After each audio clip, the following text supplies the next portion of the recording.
Halo semua, Assalamualaikum warahmatullahi wabarakatuh. Selamat pagi. Baik, bagaimana kabar kalian hari ini?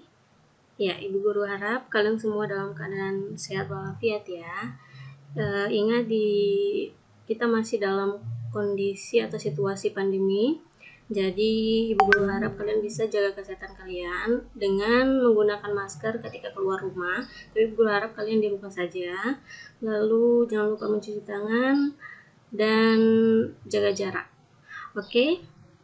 Jadi pada siang hari ini kita akan belajar matematika wajib sesuai jadwal yang sudah diedarkan.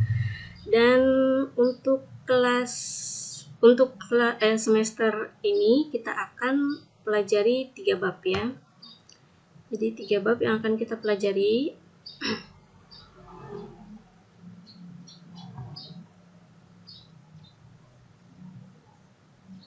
Oke, untuk bab pertama di sini kita akan belajar tentang fungsi lanjutan dan grafiknya. Lalu bab kedua fungsi komposisi fungsi dan inverse fungsi, dan yang bab ketiga adalah trigonometri, tapi nanti itu di akhir. Jadi untuk bab 1 ini yang akan kita bahas untuk pertama kalinya adalah tentang fungsi linear. Jadi sebenarnya di bab 1 itu ada 3 subbab. Ya, subbab pertama adalah fungsi linear, subbab kedua adalah fungsi kuadrat, dan yang terakhir adalah fungsi rasional.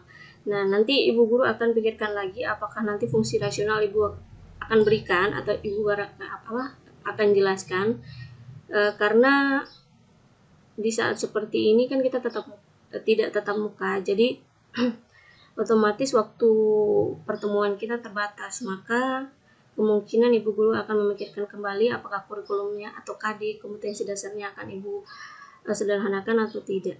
Oke, nanti kita lihat aja. Oke, nah sekarang yang akan kita pelajari yang pertama adalah fungsi linear. Fungsi linear ini sudah kalian bahas di SMP, kalau tidak salah di kelas 8 ya. Dimana di sini berjelaskan kembali fungsi linear pengertiannya adalah fungsi yang pangkat tertinggi dari variabel bebasnya adalah 1. Variabel bebas yang dimaksudkan di sini adalah variabel X ya. Jadi variabel itu sebenarnya ada 2 jenis, yaitu variabel bebas dan variabel terikat. Nah, kalau variabel bebas itu dalam matematika disimbolkan dengan variabel X, sementara variabel terikat yaitu variabel Y. Atau nanti dalam fungsi ini dinotasikan sebagai fx.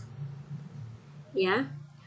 Notasi fungsi. Jadi fungsi itu dilambangkan dengan huruf kecil seperti F, G, atau H. Ya.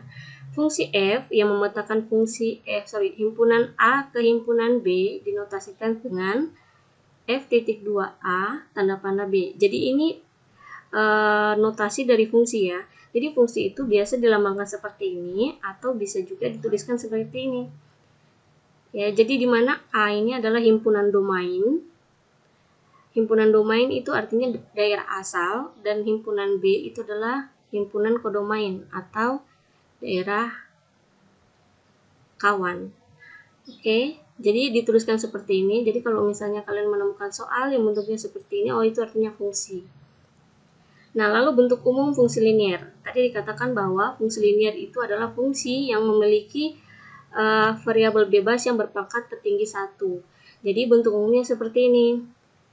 Fx sama dengan, atau F dalam kurung X sama dengan AX tambah B. Jadi A ini adalah, A dan B ini adalah himpunan bilangan real, bilangan apapun. 1, 2, min 1, min 0, 0. Nah, ini di mana A ini adalah koefisien dari variabel X dan B ini disebut dengan konstanta.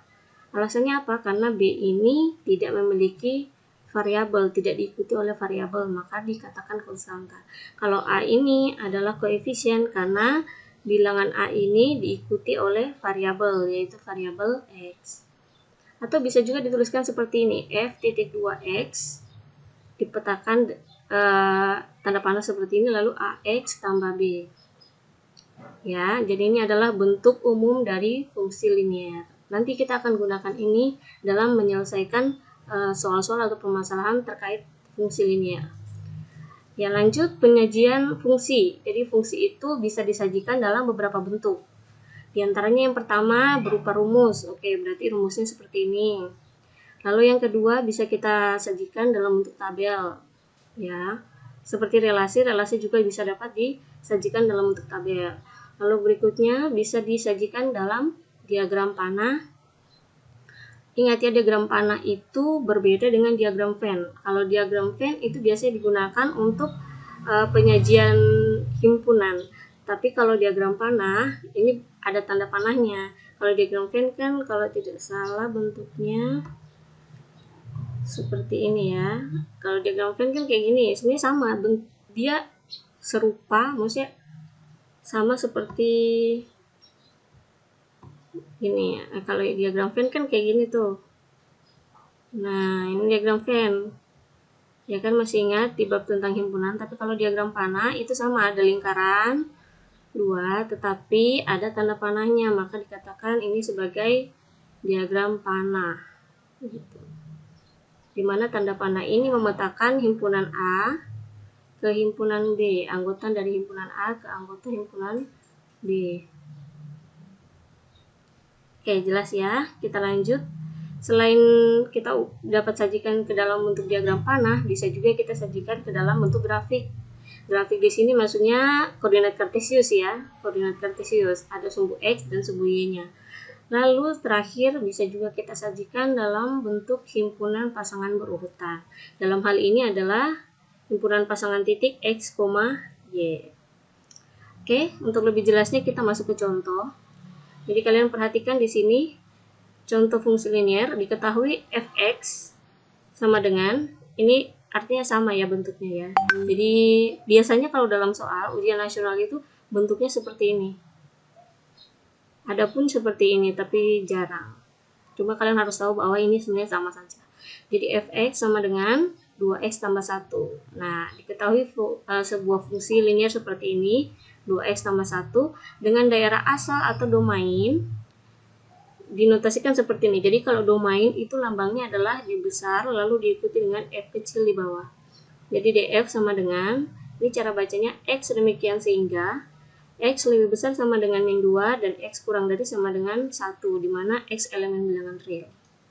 Jadi di sini telah diketahui daerah asalnya itu adalah kumpulan bilangan real yang mana bilangan realnya ini berada di antara min 2 sampai 1. Berarti bisa kita sebutkan bilangan-bilangannya adalah min 2, min 1, 0, dan 1. Ya. Adapun bilangan-bilangan lain juga sih. Ini kan bilangan real.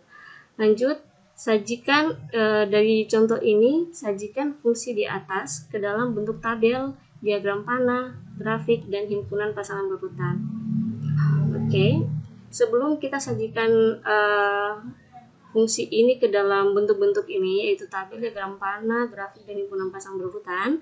Langkah pertama adalah kita harus mengetahui dulu daerah hasilnya atau range ya. Jadi daerah hasil itu adalah kumpulan bilangan yang mana bilangan-bilangan tersebut adalah hasil dari substitusi DF atau domainnya.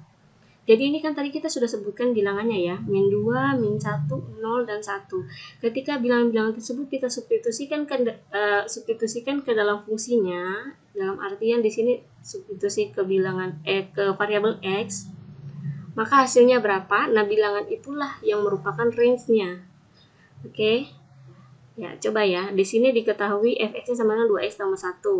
Nah, karena tadi kita sudah sebutkan bilangannya adalah min 2, min 1, 0, dan 1. Nah, bilangan-bilangan ini kita substitusikan ke dalam fungsinya. Jadi, karena tadi fungsinya 2x tambah 1, berarti 2 kali dalam kurung min 2. Min 2 ini dapat dari sini. Nah, ditambah dengan 1. Oke, 2 kali min 2 hasilnya min 4. Lalu kita jumlahkan dengan 1. Hasilnya adalah min 4 tambah 1, min 3. Kita lanjut lagi dengan domain yang lain, yaitu min 1. Berarti 2 kali min 1 ditambah 1. 2 kali min 1 min 2 ditambah 1 min 1. Berikutnya lagi F0. 0 ini dari mana? Dari kumpulan himpunan bilangan domain tadi. Berarti 2 kali 0 tambah 1, 2 kali 0, 0 ditambah 1, 1. Dan seterusnya sampai habis. Nah, bilangan-bilangan yang merupakan hasil dari substitusi tadi, yang ini, min 3, min 1, 1, dan 3 ini yang merupakan daerah hasilnya atau range istilahnya.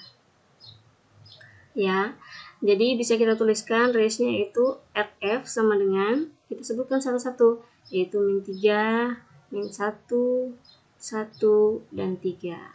Nah, dalam mengurutkannya ini sebaiknya urutkan dari bilangan yang terkecil sampai yang terbesar. Seperti itu. Kalau untuk fungsi linear biasanya sudah terurut dengan sendirinya.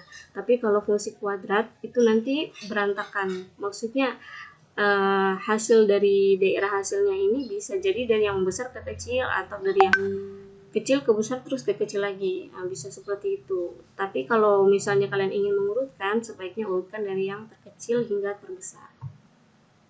Baik, kita lanjut. Setelah kita mengetahui daerah hasil atau range-nya, berikutnya adalah kita sajikan ke dalam bentuk yang diinginkan.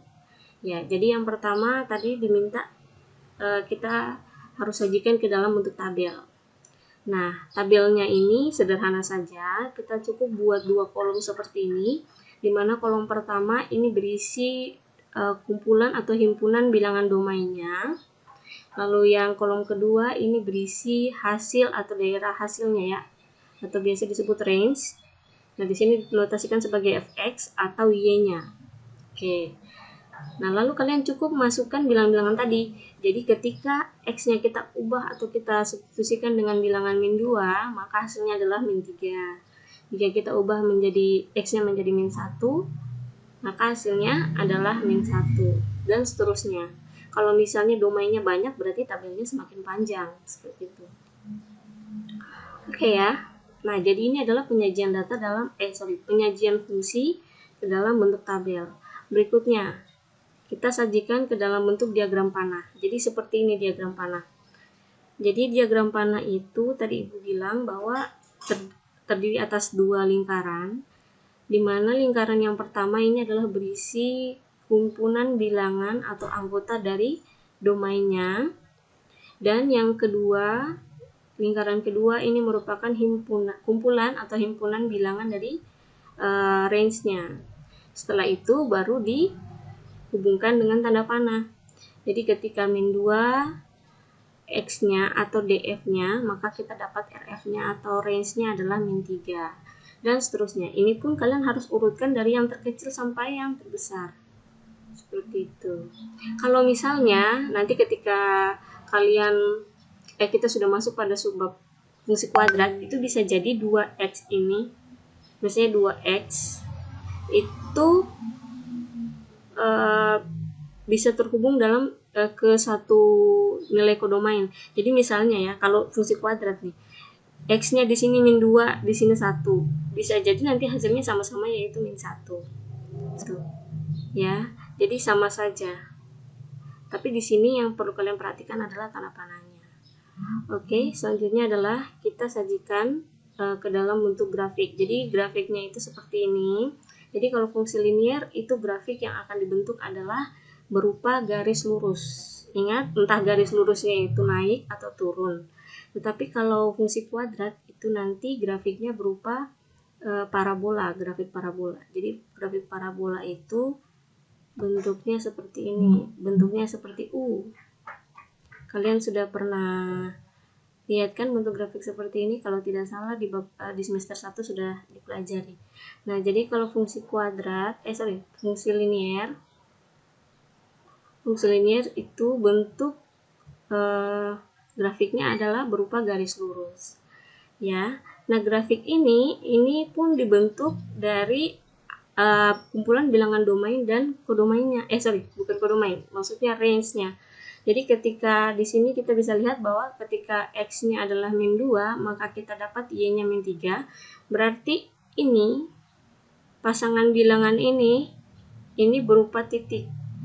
Kalau dalam grafik ya. Tidak tegang. Tidak. Tadi mati sempat toh? Tapi enggak kok. Tidak tegang. Iya. Ya, jadi ketika X-nya adalah min 2, maka kita dapat Y-nya min 3. Nah, min 2 dan min 3 ini ketika kita ubah ke dalam bentuk grafik, dia berupa pasangan titik. Jadi titiknya di sini adalah min 2, min 3, lalu kita dapat juga titiknya min 1, min 1, berikutnya 1,1 dan 1,3. Nah, titik-titik ini yang kita akan masukkan ke dalam grafik. Jadi yang pertama min 2, min 3. Oke, ingat ya, min 2, min 3 berarti X-nya min 2 dan Y-nya min 3. Jadi kita sesuaikan di sumbu X-nya min 2, berarti di sini. Ya ta? Oke, X-nya min 2 di sini. Lalu Y-nya min 3 di sini. Y-nya di sumbu Y-nya min 3. Nah, setelah itu tinggal kita tarik garis. Nah, maka terhubunglah kedua titik ini di sini. Nah, titik inilah disebut dengan titik min 2, min 3. Nah, begitu pun seterusnya. Ini juga kalian sudah pelajari kalau tidak salah dari SD. Nah, berikutnya min 1, min 1. Berarti di sini ta? Min 1, min 1. Berikutnya 0,1. 0, X-nya 0 dan Y-nya 1. Dan yang terakhir 1,3, X-nya 1, Y-nya 3. Nah, setelah titik-titiknya terbentuk, tinggal kalian tarik garis. Nah, kalau garisnya tidak lurus, berarti ada kesalahan dalam perhitungan atau titiknya salah. Ya, jadi hati-hati. Jadi kalau mau mengetahui, grafik saya ini benar atau tidak, adalah cukup melihat apakah garis yang terbentuk adalah garis lurus atau tidak. Gitu. Oke? Sudah jelas ya? Oh iya, sebelumnya Bu Guru mau ingatkan lagi bahwa di sini soalnya kebetulan domainnya adalah menggunakan tanda kurang dari sama dengan, kurang dari sama dengan. Ya, ini pakai sama dengan dua-duanya. Kalau pakai sama dengan dua-duanya, berarti titik yang digunakan adalah nokta penuh. Ya, yang di sini aja yang di ujung. Nokta penuh, nokta penuh. Tapi ketika di sini misalnya di sini yang satu ini tidak pakai sama dengan. Yang pakai sama dengan hanya min 2. Berarti yang dimana X-nya 1 ini noktanya bukan nokta penuh, tapi nokta kosong. Begitu ya. Oke, sudah jelas. Jika ada yang ingin ditanyakan, bisa kalian tanyakan di grup WhatsApp kelas masing-masing. Lanjut, yang terakhir adalah kita sajikan juga ke dalam bentuk himpunan pasangan berurutan. Nah, ini yang paling gampang, dimana kita cukup buat pasangan titik X dan Y-nya atau DF dan RF-nya. Jadi di sini min 2, min 3. Ini min 2, sorry. Ini min 2, min 3, lalu min 1,1, lalu 0,1, dan terakhir 1,3. Seperti itu. Ya, jadi Bu Guru harap kalian bisa paham, dan apabila ingin ditanyakan bisa tanyakan. Lanjut, berikutnya adalah cara menentukan titik potong sumbu pada grafik fungsi. Jadi tadi ini kan Bu Guru sudah jelaskan ya bagaimana membuat grafik fungsi. Dan sekarang Bu Guru akan jelaskan juga bagaimana cara menentukan atau mengetahui titik potong sumbu pada grafik. Jadi ini kan grafik. Ini grafik. Titik potong sumbu itu yang ini maksudnya, yang di sini dengan di sini. Jadi titik potong sumbu ini tuh berapa dan berapa. Ini pun kalian sudah pelajari, tapi Bu Guru jelaskan ulang saja, siapa tahu kalian lupa. Jadi kita masuk aja ke contoh ya. Misalnya di sini diketahui sebuah fungsi fx sama dengan 3x kurang 2. Ya, ini ada sebuah fungsi misalnya seperti ini. Pertanyaannya, tentukan titik potong sumbu x dan y dari fungsi di atas. Jadi kita cari tanpa menggambar. Jadi kalau tadi kan kita gambar, tapi ini tanpa gambar, bagaimana cara mengetahui titik potong sumbu X dan sumbu Y dari grafik fungsi tersebut?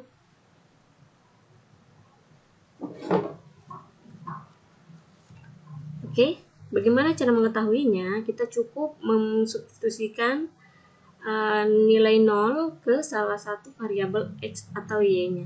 Jadi pertama kita coba cari titik potong terhadap sumbu X. Itu artinya titik potong terhadap sumbu X berarti di sini. Kalau misalnya di grafik ya, misalnya di grafik kebetulan ini fungsinya beda, jadi nggak sama seperti tadi. Tapi kalau misalnya di gambar kurang lebih seperti itu titiknya di situ. Nah, bagaimana cara mengetahuinya? Caranya adalah jika ingin menentukan titik potong terhadap sumbu X, maka kita cukup substitusikan 0 ke Y-nya. Jadi Y di sini maksudnya adalah fx. Gue ingin tekankan bahwa fx itu nilainya sama dengan Y. Maksudnya itu sama aja. Fx sama dengan Y. Jadi kita cukup substitusikan 0 ke variabel Y-nya. Jadi bisa kita ubah bentuknya menjadi 3x kurang 2 sama dengan 0. Maka min 2 kita pindah ruaskan, berarti 3x sama dengan 0, min 2 pindah ruas jadi plus 2 ya. Plus 2, nah 0 tambah 2 hasilnya 2, maka x sama dengan 2 per 3. Gitu. Oke. Maka kita dapat di sini nilai x-nya adalah 2 per 3. Berikutnya, bagaimana mencari atau menentukan titik potong terhadap sumbu Y? Itu artinya kebalikan. Jadi X-nya yang kita akan substitusikan atau kita gantikan dengan 0. Jadi F0 sama dengan 3 kali 0 kurang 2. 3 kali 0, 0 kurang 2. Hasilnya min 2. Maka dapat kita peroleh titik potong terhadap sumbu X-nya adalah 2 per 3,0. 2 per 3 dari X-nya, sementara Y-nya tadi kita 0, kita ganti dengan 0, gitu maksudnya. Lalu, titik potong terhadap sumbu Y-nya adalah 0, min 2. 0 asalnya dari sini, X-nya yang 0, lalu Y-nya kita dapat tadi min 2. Jadi, 2 per 3,0 dan 0,2. Lanjut. Sekarang, bagaimana menentukan fungsi linear dari grafik fungsi? Jadi di sini kebalikan, tadi ada fungsi, kita cari grafiknya. Sekarang ada grafik, lalu bagaimana menentukan ini fungsinya apa? Nah di sini ada dua cara, tapi Bu Guru jelaskan dua-duanya. Nanti kalau misalnya ada tugas, kalian boleh pilih mau pakai cara yang pertama atau cara yang kedua. Ya, contohnya di sini. Tentukan fungsi linear, lalu interval domain dan range-nya dari grafik berikut. Jadi di sini ada sebuah grafik. Kita tentukan fungsinya atau fx-nya apa dan domainnya berapa sampai berapa serta kodomainnya atau range-nya dari berapa sampai berapa.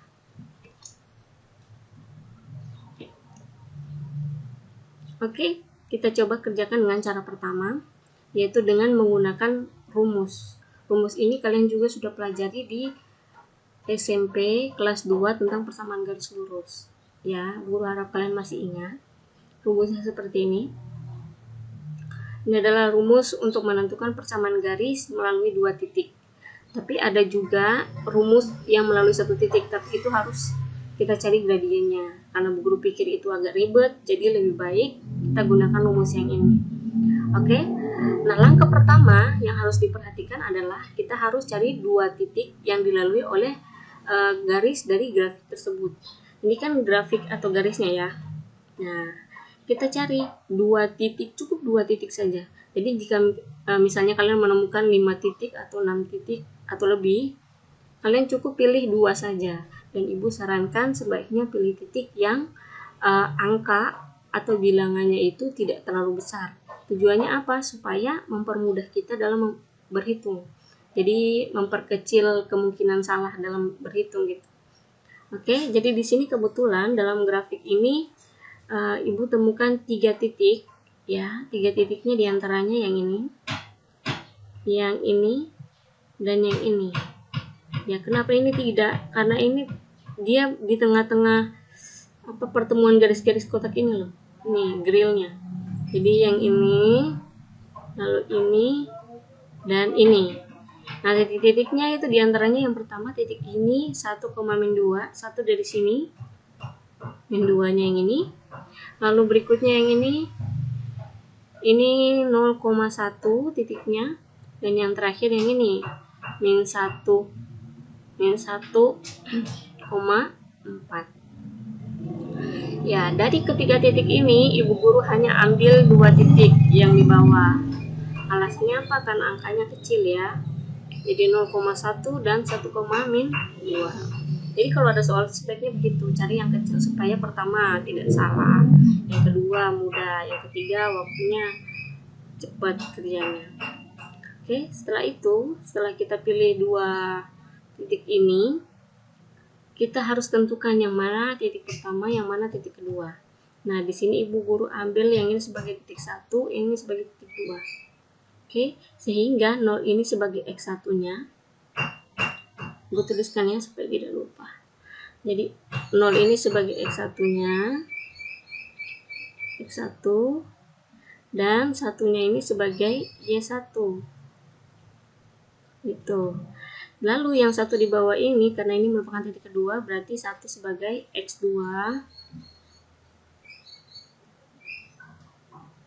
dan y ini sebagai y2. Oke. Nah, setelah itu lalu kita cukup substitusikan yang x1, y1, x2 dan y2 ini ke rumus. Karena di sini rumusnya adalah seperti ini.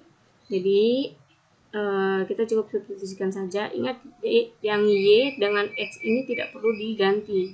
Alasannya karena y dengan x ini nanti akan jadikan sebagai variabel dalam fungsi. Jadi x dan y-nya tetap. Yang cukup kita ganti adalah yang ini, ini, dan ini. Dengan bilangan-bilangan yang sudah kita tuliskan tadi. Ya, yang pertama y1. Y1 tadi kita dapat adalah 1. Berarti yang ini kita akan ganti dengan 1. Begitupun dengan yang lain. X1-nya tadi 0 ya. X1-nya 0. Y2-nya min 2. Berarti Y2-nya min 2. Y1-nya 1. Berarti yang ini kita ganti dengan 1. Lalu X2 kita dapat tadi 1. Berarti di sini kita ganti dengan 1. Dan seterusnya X1 0. Ingat, ini kalau kalian mau balik juga tidak apa-apa. Jadi kalau misalnya yang ini sebagai titik 2, yang ini kalian jadikan sebagai titik 1, tidak apa-apa. Asalkan penentuan variabelnya ini jangan terbalik.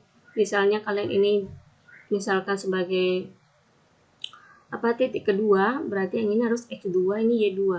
Jangan sampai ini X2, ini Y1 misalnya. Itu nanti akan salah.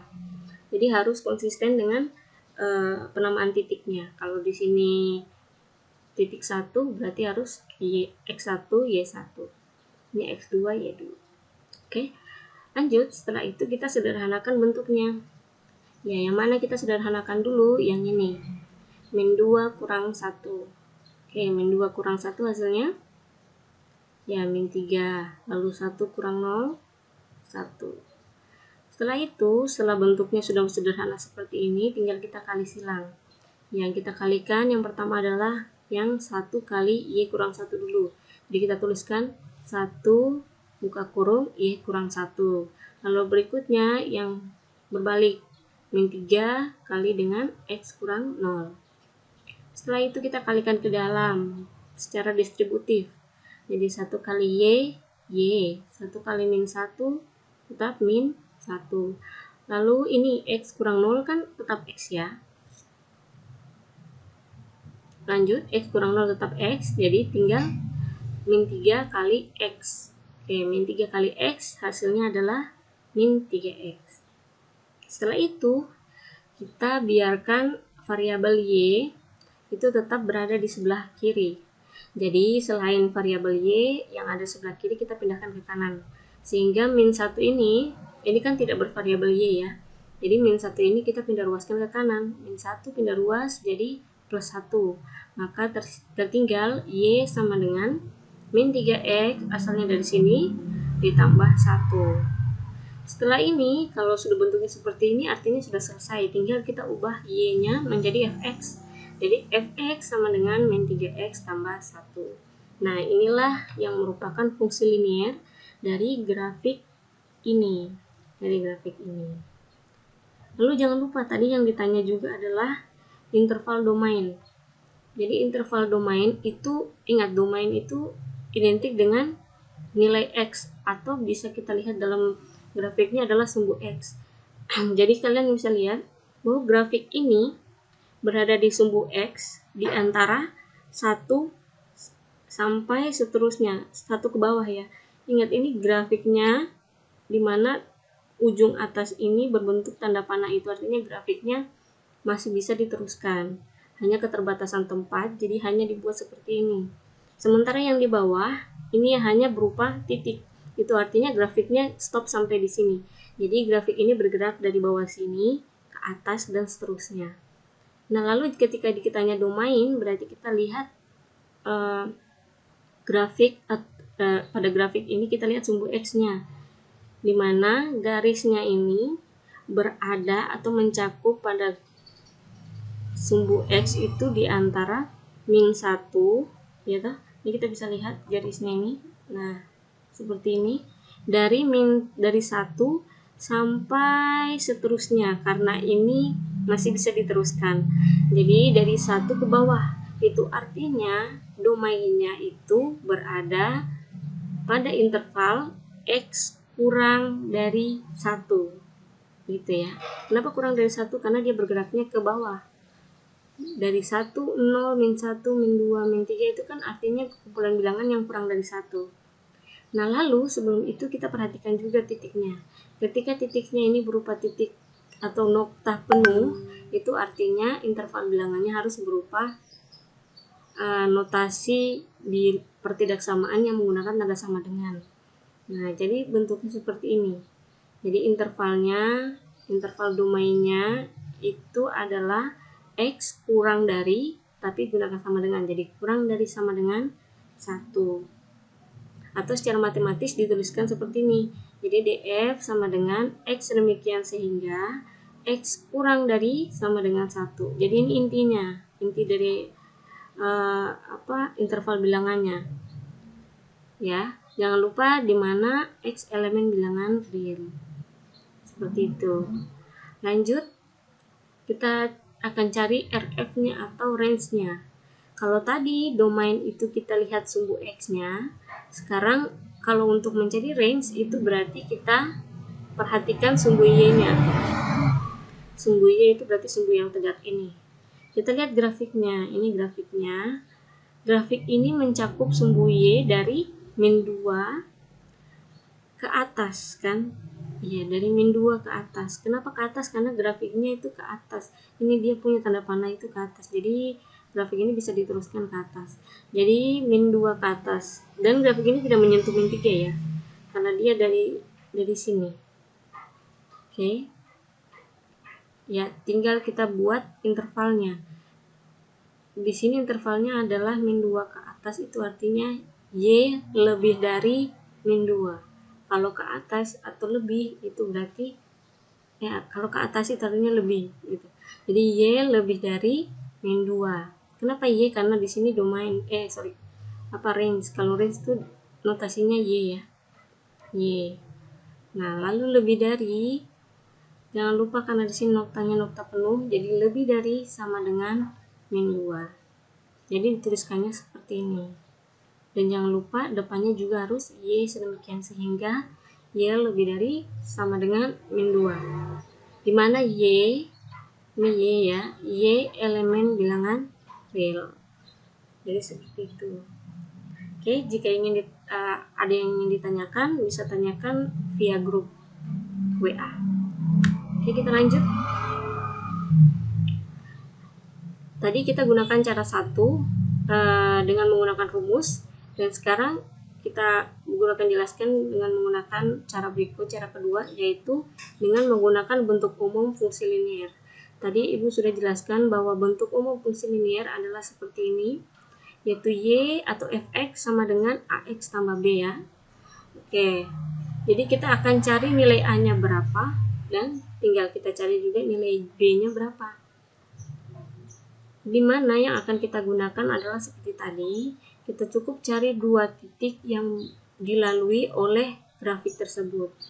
Dan sama juga seperti tadi, Ibu Guru akan gunakan 2 titik, yaitu titik 0,1 dan 1,-2, dengan alasan titik tersebut merupakan titik di mana bilangannya adalah bilangan yang kecil.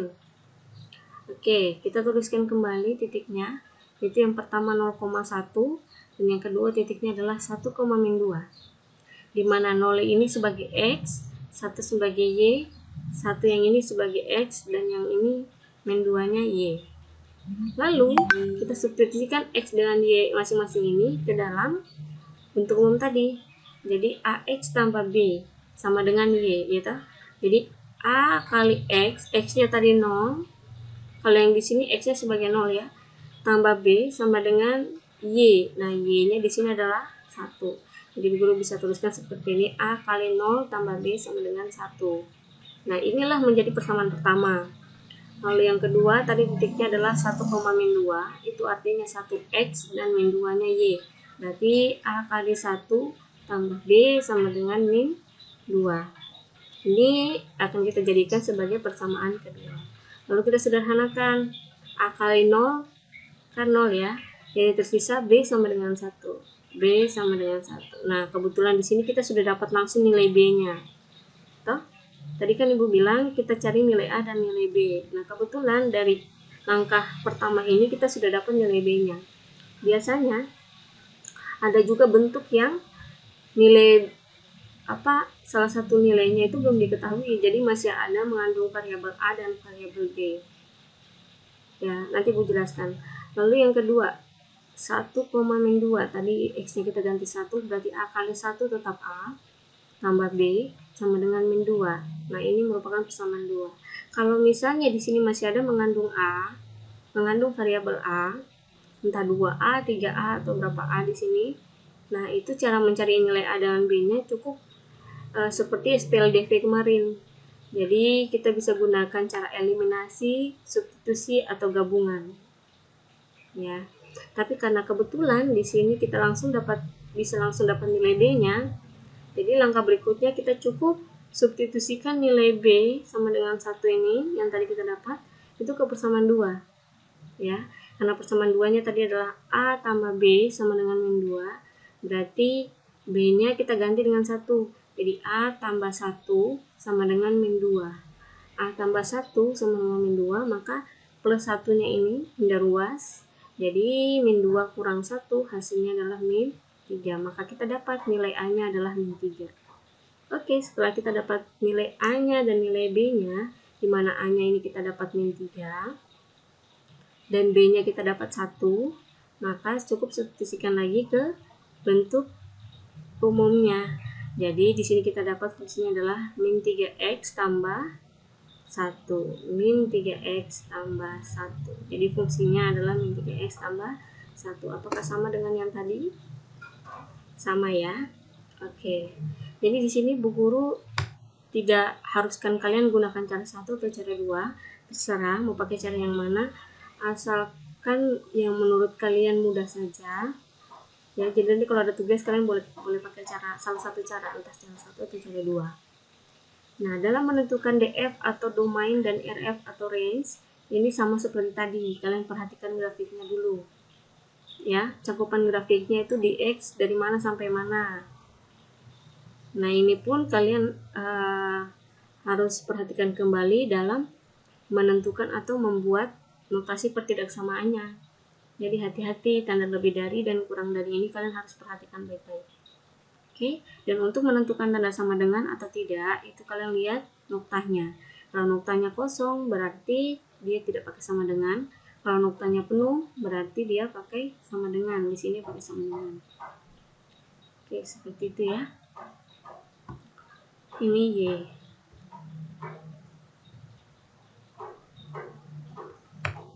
Oke, selanjutnya. Apakah fungsi linear ini bisa kita terapkan dalam kehidupan sehari-hari? Jawabannya iya. Jadi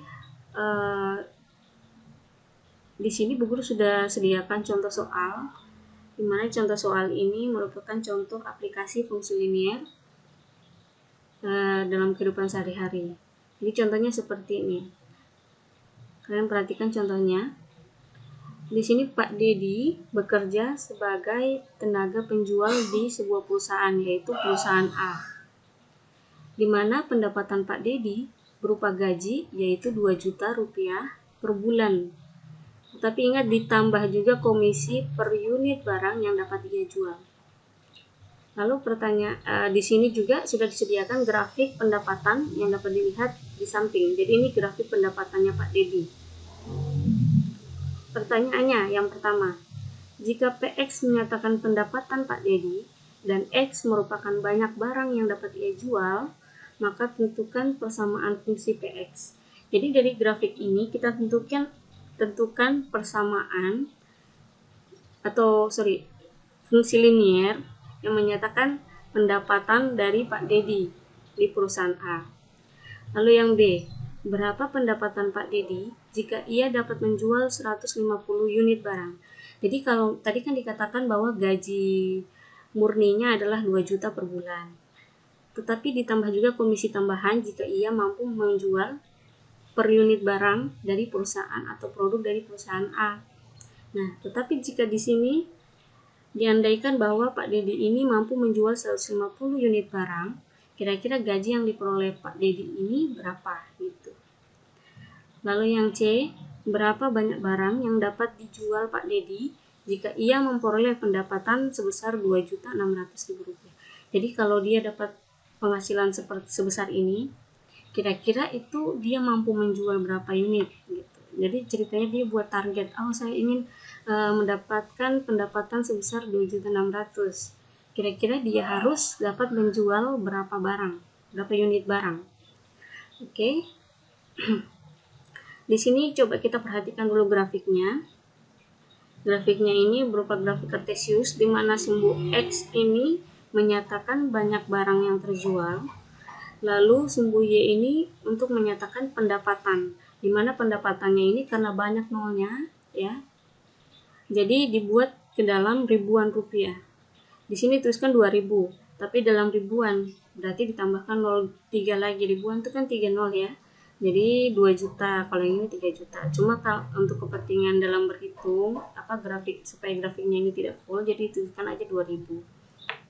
Oke, 3000 dan 4000. Ya. Jadi kalau di grafik ini kita lihat bahwa grafik ini dia semakin naik ya. Jadi dengan kata lain pendapatan Pak Dedi akan semakin besar, diikuti jika banyak barang yang terjual juga semakin banyak. Jadi bisa kita lihat ketika 0 unit barang yang dapat ia jual atau tidak terjual sama sekali barang yang diproduksi oleh perusahaan A, maka gajinya akan tetap 2 juta gitu.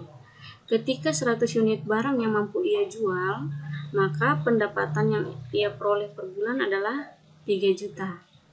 Dan ketika 200 unit barang yang mampu ia jual, maka di sini pendapatan yang ia peroleh adalah 4 juta. Oke ya, dari gambar ini Ibu harap kalian dapat paham grafik ini, dan kita akan coba membahas atau menjawab soal-soal yang sudah disediakan tadi. Oke, kita akan coba jawab yang A. Jika PX menyatakan pendapatan Pak Dedi dan X merupakan banyak barang yang dapat ia jual, tentukan persamaan fungsinya. Jadi kita akan cari fungsi liniernya. Ya, di sini tadi Ibu bilang bisa kita gunakan 2 cara. Di sini Ibu Guru hanya ambil cara yang kedua aja, yang lebih simpel, yaitu dengan menggunakan bentuk umum.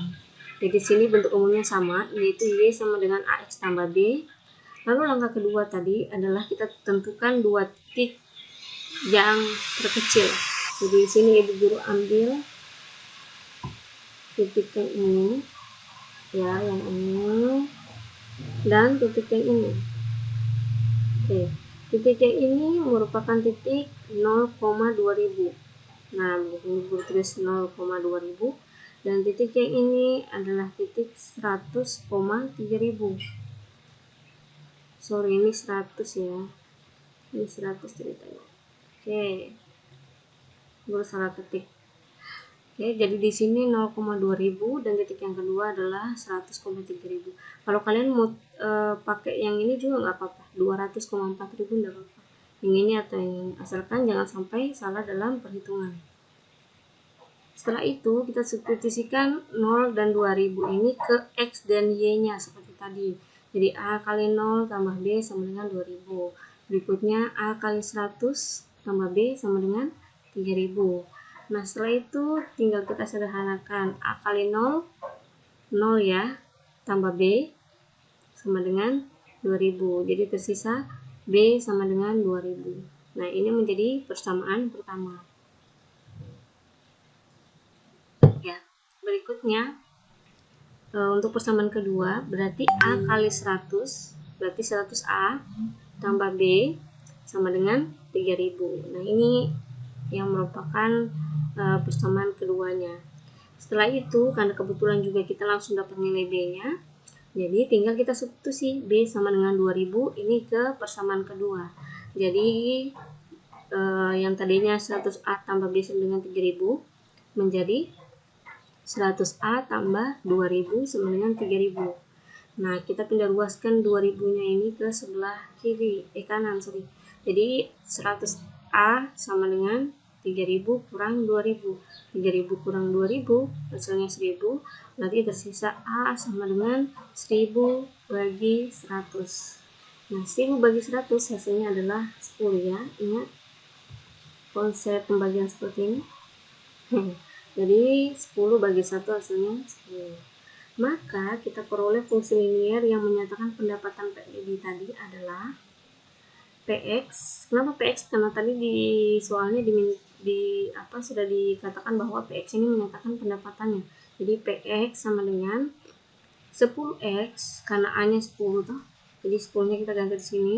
10X tambah B-nya tadi adalah 2000. Jadi B-nya 2000, maka 10X tambah 2000. Jadi seperti itu.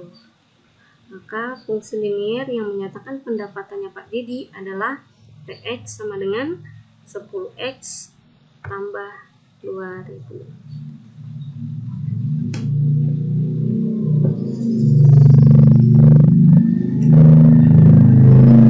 Oke, kita lanjut.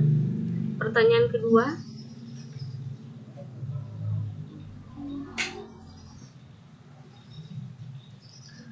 Berapa pendapatan Pak Dedi jika ia dapat menjual 150 unit barang? Nah, ini mudah saja. Kalau sudah kita tentukan fungsi liniernya, maka cukup kita substitusikan 150 ini ke X. Kenapa ke X? Karena dalam grafik tadi, X ini sumbu X menyatakan banyaknya barang. Ketika ia mampu menjual 150 unit barang, berarti kita cukup substitusikan X pada fungsi linier tadi dengan 150. Jadi karena tadi fungsi liniernya adalah PX sama dengan 10X tambah 2000, berarti P 150, kita gantikan X nya dengan 150 ya. Jadi P 150 sama dengan 10 kali 150 tambah 2000. Nah, 10 kali 150 hasilnya adalah 1500. Kita jumlah dengan 2000, hasilnya adalah 3500. Ingat pendapatannya ini berupa ribuan. Jadi bukan pendapatan atau penghasilannya gajinya 3.500 doang, bukan ya. Tapi dalam ribuan, berarti tinggal kita tambahkan 03 di belakang. Itu artinya kalau dalam grafik berarti pendapatannya berada di sini, 150 kan, 150 barang. Kalau 150 barang itu berarti di sini. Di antara 100 dan 200. Nah, berarti di sini. Maka penghasilannya kurang lebih di sini, di antara 3.000 dan 4.000. Dan sini kita dapat adalah 3.500. Jadi sebenarnya kalau kita perhatikan baik-baik grafiknya, kita bisa langsung dapat hasilnya. Cuma ini perlu dijelaskan secara matematis supaya lebih jelas dan akurat hasilnya. Lanjut, berikutnya yang C terakhir, berapa banyak barang yang dapat dijual Pak Dedi jika ia memperoleh pendapatan sebesar Rp2.600.000. Jadi kalau gajinya ia peroleh 2.600.000, kira-kira berapa unit barang yang dapat ia jual? Dengan asumsi tadi, dengan menggunakan bentuk umum atau fungsi linier yang sudah kita dapat tadi, maka kita cukup substitusikan pendapatannya ini ke Y atau ke PX-nya ya. Oke, jadi tinggal kita cari nanti nilai Y-nya, nilai X. Kan tadi kan fungsi liniernya adalah PX sama dengan 10X tambah 2000. Jika PX atau pendapatannya adalah Rp2.600.000, dimana jika kita ubah ke dalam ribuan berarti hanya 2.600 gitu ya. Jadi nolnya hilang 3 gitu. Karena dalam fungsinya ini kita beracuan pada ini tadi, grafiknya, dimana pendapatannya itu dalam ribuan. Jadi di sini pendapatannya juga harus kita hilangkan 3 nol dulu untuk kita masukkan ke dalam fungsi. Jadi di sini Y atau PX-nya kita ganti dengan 2.600. Maka menjadi 2.600 sama dengan 10X tambah 2.000. Jadi tinggal kita cari nilai X-nya. Atau bisa kita tulis menjadi 10X tambah 2.000 sama dengan 2.600. Nah, karena kita ingin mencari nilai X, berarti yang selain ada variabel X-nya pindahkan ke kiri. Jadi 2000 ini kita pindahkan, bukan ke kiri, ke kanan. Jadi 10X sama dengan 2600 dikurang. Kenapa kurang? Karena tadi plus, pindah terus jadi min. Jadi 2000 menjadi min 2000. Nah, tersisa 2600 kurang 2000 adalah 600. Maka terdapat nilai X-nya 600 bagi 10 sama dengan 60. Sama seperti konsep tadi, kita coret nolnya di sini dengan jumlah yang sama. Jika di kiri nolnya ada 1, berarti kita juga hapus 1 nol di kanan. Seperti itu, maka kita dapat nilai X-nya adalah 60. Sehingga dapat kita simpulkan untuk yang soal C adalah jika Pak Dedi memperoleh pendapatan sebesar 2.600.000, itu artinya ia mampu menjual sebanyak 60 unit barang. Gitu ya. Ini buku sudah tuliskan kesimpulannya. Jadi untuk pernyataan yang pertama ini merupakan kesimpulan dari jawaban pertanyaan D, bagian D. Ketika Pak Dedi mampu menjual 150 unit barang, maka pendapatan yang diperoleh adalah Rp3.500.000. Jadi dari sini. Jadi jangan lupa kalau misalnya pendapatan itu bukan, ketika kalian ada soal seperti ini, perhatikan grafiknya. Dia itu dalam apa? Kan biasanya ada juga soal misalnya kalau jarak dalam kilometer misalnya. Satuan-satuannya itu jangan sampai salah. Oke? Atau kalau berat, gram dalam gram. Ya, dan lain-lain. Karena soal itu tidak selamanya seperti ini. Ada soal yang dalam bentuk lain.